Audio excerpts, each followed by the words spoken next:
Eu sou Breno Altman, diretor editorial do site Opera Mundi. Eu queria convidar vocês a assistirem os vídeos do Opera Mundi no nosso canal do YouTube. Também aproveito para chamá-los a assistir esses mesmos vídeos na TV 247, que é nosso grande parceiro nessa batalha por uma comunicação independente e verdadeira em nosso país. Boa tarde! Está começando mais uma edição do programa 20 Minutos Atualidade. O tema de hoje: o que é a revolta das jaquetas amarelas, dos coletes amarelos na França? Todos vocês devem estar acompanhando pelo noticiário essa rebelião popular que tomou conta da França desde o dia 17 de novembro, com dezenas de milhares de cidadãos e cidadãs francesas vestidos com um colete amarelo, símbolo do movimento, e protestando nas ruas francesas, tanto contra o aumento no preço dos combustíveis, quanto por outras reivindicações sociais bastante amplas. Muitos dizem se tratar da maior rebelião da história da França desde o célebre Maio francês de 1968. O movimento foi tão forte, tão potente, que o presidente francês, depois de ter afirmado várias vezes que não recuaria diante das pressões das ruas, foi obrigado, de forma humilhante, a ir para a televisão e ceder às reivindicações, ou a parte das reivindicações dos manifestantes, tentando com isso aplacar a ira popular que tomava conta da França. Outra característica que chamou a atenção sobre esse movimento foi a ausência de um comando claro. Esse movimento não foi organizado por sindicatos, não foi organizado por partidos. Aparentemente, ele se disseminou a partir das redes sociais. Essa originalidade do movimento dos coletes amarelos, a partir dessa organização e difusão por redes, levou muitos, e leva muitos analistas, a compararem esse movimento na França com outros movimentos, como o que aconteceu em 2013 no Brasil, com as chamadas revoluções coloridas, com a chamada Primavera Árabe e assim por diante, como parte, portanto, do que se convencionou chamar de guerra híbrida, ou seja, de uma estratégia de mobilização através da tecnologia de informação que leve a uma situação de conflito extremado nas sociedades, buscando com isso fortalecer soluções de extrema-direita. Tudo isso deve ser debatido e questionado. E exatamente para poder informar melhor nossos espectadores a esse respeito que decidimos fazer o programa 20 Minutos sobre este tema. Vamos aqui, portanto, tentar estabelecer algumas informações de referência sobre esse movimento. Em primeiro lugar, por que os coletes amarelos? É a primeira informação que as pessoas perguntam. Pela lei francesa, todos os motoristas são obrigados a ter este colete amarelo com luzes, com uma faixa fosforescente, para, em caso de troca de pneu, de parar o carro, de ter que fazer qualquer reparo num carro, numa estrada, numa rua da França, ser visível que aquele motorista está ali na estrada, especialmente durante a noite, para, com isso, evitar acidentes. Então, o colete amarelo faz parte, digamos, dos instrumentos de segurança que são obrigatórios em quaisquer carros na França. Por isso, o colete amarelo virou o símbolo desse movimento. Um movimento que teve como objetivo inicial derrubar o aumento no preço dos combustíveis. No dia 17 de novembro, por razões ambientais, o governo francês, chefiado pelo presidente Macron, decidiu aumentar a gasolina ao redor de 15% e o óleo diesel ao redor de 23%. É um imposto que tinha como objetivo reduzir o consumo da gasolina e do diesel ao longo do tempo, dentro de um programa assumido pela União Europeia de chegar a 2050 sem que o continente recorra a combustíveis de origem fóssil, ou seja, entre eles o petróleo. A Europa deseja substituir o petróleo por energia elétrica, por exemplo, nos carros, motocicletas, caminhões, etc. Com essa intenção, se estabeleceu esse imposto. E esse imposto foi o gatilho da rebelião que ocorreu na França. Não é um aumento pequeno, é um aumento muito expressivo.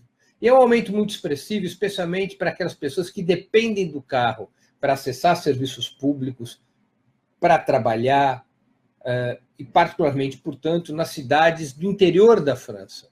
O movimento dos coletes amarelos começou fora de Paris. Começou nas regiões interioranas e, especialmente, aquelas menos densamente povoadas, o chamado, aquilo que os geógrafos chamam na França, da Diagonal do Vazio, que é uma região que perpassa do sudeste do sudoeste ao nordeste da França, que são regiões que possuem baixa densidade demográfica. O que aconteceu com a França nos últimos anos? Na medida em que o país teve uma queda acentuada, nas últimas décadas, na verdade, teve uma queda acentuada da sua taxa de natalidade. Na medida em que a economia francesa vem se arrastando com baixos índices de crescimento. Houve um movimento geral do interior para as grandes capitais e essas regiões interioranas foram se esvaziando. Houve uma redução de população, mas houve também uma redução fortíssima de serviços públicos, de postos de saúde, de escolas, de tal maneira que cada vez mais aqueles cidadãos que continuavam a morar nos estados interioranos tinham que andar, tinham que trafegar por uma distância cada vez maior para poder ter acesso aos serviços públicos. Uma das maneiras pelas quais o governo francês, os governos franceses, ao longo dos últimos 20 anos, vêm recortando os gastos sociais, na lógica do neoliberalismo, tem sido reduzir o número de postos e serviços. Regiões que contavam, por exemplo, com 2, 3, 4 postos de saúde, passaram a contar com 1, 2 postos, e, portanto, a distância necessária a ser percorrida para acessar o serviço público cresceu. E, portanto, uma parte importante da população francesa depende do carro para acessar, para poder ter acesso à saúde, para ter acesso à educação, para ter acesso à diversão, muitas vezes para ter acesso também ao trabalho, porque o crescimento cada vez mais raquítico da economia francesa fez com que as regiões se desindustrializassem, perdessem postos de trabalho. As pessoas continuaram a morar nas suas antigas regiões, mas a buscar trabalho em outras regiões. A distância média percorrida pelos franceses para chegar ao trabalho aumentou, repito, especialmente no interior do país, que não tem o mesmo sistema irrigado e de alta densidade como é Paris, ou como são os outros grandes centros urbanos. Na medida em que aumenta o preço do combustível de uma maneira tão drástica, são diretamente afetados esses franceses mais empobrecidos, uma classe média empobrecida, que precisa do automóvel para poder ter acesso aos serviços públicos, ou que tem seu caminhãozinho para fazer fretes, ou que tem sua combizinha para do seu pequeno negócio poder levar mercadorias e serviços para os seus clientes. Essa baixa classe média foi muito atingida por esse aumento do combustível e ela é, digamos assim, a cabeça de ponte dessa rebelião. Essa rebelião deve também ser vista num quadro mais geral do que vem acontecendo com a França e com os demais países europeus depois de 1990, particularmente depois do colapso da União Soviética. Sem o medo de uma revolução dentro dos países capitalistas ocidentais, sem essa pressão que era exercida pela existência da União Soviética sobre os países capitalistas, de que era fundamental ter um estado de bem-estar social para que a classe trabalhadora europeia não acabasse por levar os partidos comunistas, aliados à União Soviética, ao poder, terminada essa pressão, com o fim da União Soviética em 1991, paulatinamente a Europa capitalista foi adotando um programa neoliberal. O que é esse programa neoliberal? Um programa que tem como objetivo aumentar a competitividade do capitalismo europeu, reduzindo o seu custo. O que quer dizer reduzir seu custo? Significa reduzir gastos sociais, reduzir relativamente salários, reduzir direitos, retirar, portanto, as conquistas que a classe trabalhadora e as camadas mais assalariadas tiveram ao longo do tempo na França e no resto da Europa, especialmente depois da Segunda Guerra Mundial. Esse processo progressivo está em curso já há 30 anos, praticamente, e trouxe sequelas graves para os assalariados franceses. A classe média francesa, ao contrário da classe média norte-americana ou da brasileira, depende muito dos serviços públicos para garantir a qualidade da sua vida e sua renda disponível, porque o ensino é público, a saúde é pública, a classe média europeia coloca seus filhos na escola pública e cuida da sua saúde no sistema público de saúde. Na medida em que o governo foi reduzindo os gastos e investimentos sociais nesses dois setores, isso foi complicando a vida da classe média. Especialmente, repito, no interior, na capital, nos grandes centros, isso não se faz muito sentir, porque, embora tenham sido fechadas escolas públicas em determinados bairros franceses, num bairro vizinho havia escola, havia alternativa para os seus filhos. A mesma coisa em relação à saúde. No interior é diferente. Quando se fecham em pequenas e médias cidades escolas ou postos de saúde, você é obrigado a ir a uma outra cidade vizinha, uma outra região vizinha, para poder ser atendido. E isso tem uma incidência sobre o custo do transporte, muito vinculado a essa rebelião que a gente assiste nos dias de hoje. A classe trabalhadora e as camadas médias francesas, durante esse período neoliberal, também tiveram uma queda forte dos seus salários. Para vocês terem uma ideia, se comparar 2016 com 2008, em apenas 8 anos, em termos reais, o salário médio francês, a chamada renda disponível das famílias, depois de pagar os impostos, quanto é que as pessoas têm para consumir, caiu 1,2% em 8 anos. Não apenas a geração atual tem uma vida mais dura e mais pobre do que os seus pais, como a tendência é de piorar. Cada vez há uma renda disponível menor para as famílias da classe trabalhadora e das camadas médias assalariadas. Cada vez o trabalho é mais precário, cada vez o trabalho tem menos direitos, cada vez ele é mais difícil de ser conseguido. Aquele sonho do estado de bem-estar social, dos dois instrumentos fundamentais que garantiam uma qualidade razoável de vida para os trabalhadores, o acesso à educação e a aposentadoria, esses dois mecanismos estão hoje muito depreciados na França. Houve uma redução da rede pública de ensino e da sua qualidade. Não há empregos sendo gerados pela economia que sejam capazes de dar oportunidades àqueles que saem dos bancos escolares e das universidades. A Previdência já foi reformada nos últimos 20 anos 3 vezes, aumentando a idade mínima, dificultando o acesso, reduzindo valores, de tal maneira que, especialmente os setores mais velhos, os aposentados das classes trabalhadoras, das camadas médias assalariadas, hoje têm mais dificuldades financeiras, têm menos recursos, menos possibilidades quando se aposentam. Há, portanto, uma restrição da renda da classe trabalhadora e das camadas médias nesses tempos de neoliberalismo. Isso foi sedimentando na França um mal-estar, uma percepção de declínio, uma percepção perigosa sobre o futuro, uma vida cada vez mais difícil, ao contrário do que tinha sido a roda da prosperidade depois da Segunda Guerra Mundial. Do fim da Segunda Guerra Mundial até os anos 90, por longos 45 anos, a França e o conjunto da Europa viveram a expansão do estado de bem-estar, a expansão da renda das famílias, a expansão dos serviços públicos. E esse processo se inverteu a partir dos anos 90. Começou a haver a redução dos serviços públicos, a retração da renda das famílias, a precarização do trabalho. O capitalismo na França e nos demais países desenvolvidos da Europa, ao contrário de entregar prosperidade, passaram, nessa sua fase neoliberal, a oferecer restrições cada vez piores às classes trabalhadoras. E esse é o pano de fundo dessa e de outras rebeliões que aconteceram na França.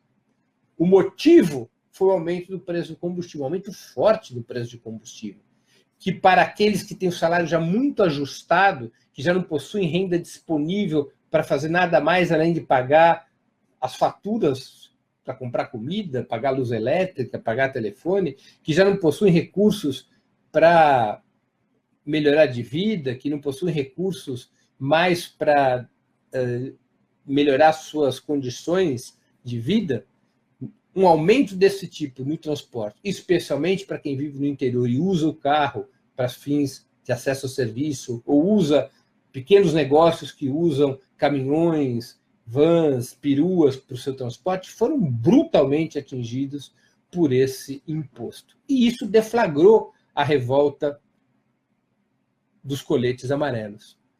É uma revolta espontânea, popular, como outras revoltas populares que aconteceram na história da França, na história do mundo. E é, como toda revolta, sua liderança é disputada. É disputada pela direita e pela esquerda. É disputada pela extrema-direita e pela esquerda anticapitalista. Porque os setores que estão no meio entre a extrema-direita e a extrema-direita na França é representada pela Frente Nacional, que hoje se chama Reagrupamento Nacional, uma corrente ultranacionalista, neofascista, que, embora hoje esteja com um discurso mais centrista, representa uma versão autoritária, antidemocrática da direita francesa, das elites francesas. A outra força que é contra o sistema é a esquerda anticapitalista. Quem está no meio, o Partido Socialista, Macron, a direita republicana, esses setores são vistos como comprometidos com esse sistema econômico em decadência na França, são vistos como as forças políticas que, vinculadas ao capital financeiro, impuseram a piora das condições de vida da classe trabalhadora e das camadas médias. São vistos como as forças tradicionais do sistema, que não pensam em outra coisa que não em sua autorreprodução política, em vencer eleições para tudo continuar mais ou menos como está, com ataques contínuos e diretos aos assalariados, com ataques contínuos e diretos ao estado de bem-estar social. Para vocês terem uma ideia, entre o governo Sarkozy, da direita republicana, e o governo Hollande, que era do Partido Socialista, o índice de desigualdade da França disparou entre 2008 e 2016, pelo índice Gini, que mede a desigualdade. Quanto mais próximo de zero, maior a igualdade social. Quanto mais próximo de 100, pior a igualdade social, mais desigual o país. A França foi de 29,5% em 2006 para 33% em 2016, em 8 anos. Houve uma acentuada piora da igualdade social na França, uma destacada piora da desigualdade social na França, produto dessas políticas de destruição do estado de bem-estar, de ataque às classes trabalhadoras, de ataque às camadas médias assalariadas, que o Macron continua e radicaliza. O Macron não fez só aumentar os impostos sobre os combustíveis com esse objetivo ambiental. Macron recorta os gastos sociais, Macron quer fazer mais reforma trabalhista, quer aprofundar a reforma da Previdência, quer reduzir, portanto, o conjunto das políticas públicas que constituem o estado de bem-estar social para melhorar a chamada competitividade da economia francesa, que outra coisa não é que aumentar a taxa de lucro da burguesia francesa frente às outras burguesias europeias, às custas dos assalariados. E ao atingir a renda dos assalariados, afeta todos os pequenos negócios que dependem dos assalariados, especialmente nas cidades pequenas e médias, para sobreviver. Numa situação como essa, se ergueram forças antissistêmicas. E essas forças são disputadas, repito, pela extrema-direita e pela esquerda anticapitalista. Não está claro ainda qual dessas forças terá a direção desse processo e se esse processo irá continuar ou se foi apenas um momento determinado que se esgota em si mesmo. Isso também ainda não está claro. Macron cedeu em várias reivindicações para tentar aplacar esse movimento que ameaçava se transformar numa rebelião popular generalizada que colocava em risco seu governo e que colocava em risco a estabilidade política da França.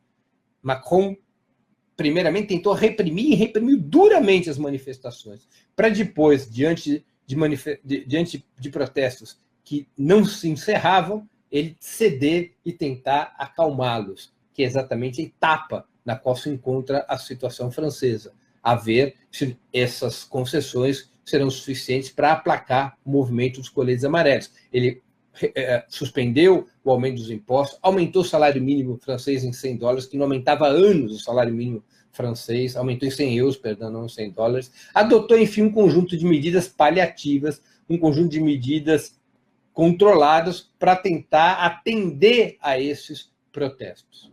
Muita gente, para finalizar aqui a nossa análise, compara a revolta das jaquetas amarelas, dos coletes amarelos, com o 2013 brasileiro.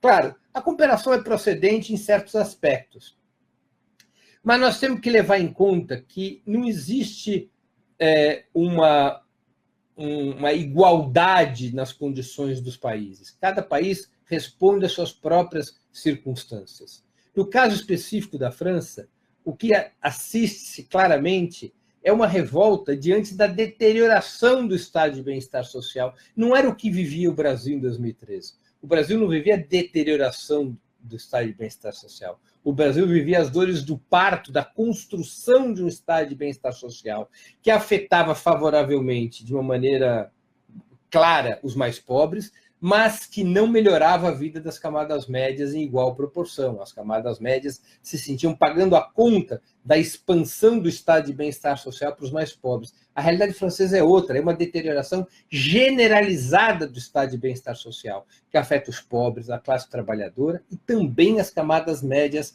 assalariadas. É um movimento com reivindicações progressistas, com reivindicações contrárias ao neoliberalismo.